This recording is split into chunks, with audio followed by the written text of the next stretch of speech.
ქართული ოცნების აღმასრულებელი მდივანი აცხადებს, რომ გამჭვირვალობისა და ოჯახური ღირებულებების შესახებ კანონების სადავო არ არის. მამუკა მდინარაძის თქმით, ყველა უნდა შეეგუოს, რომ გარედან თავსმოხვეული რევოლუციური სცენარი წარუმატებელი იქნება.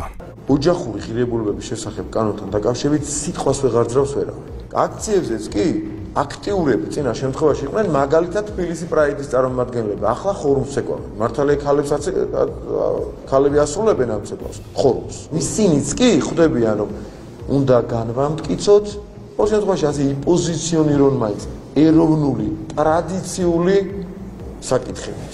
იქაც ასე ხდება.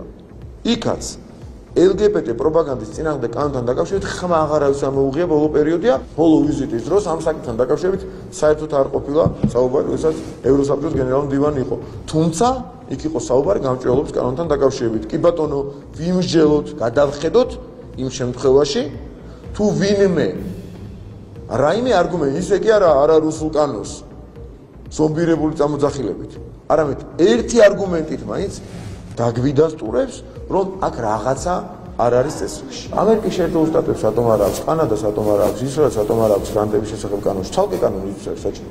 საფრანგეთში რატო დაინიცირდა ამ ფორმით?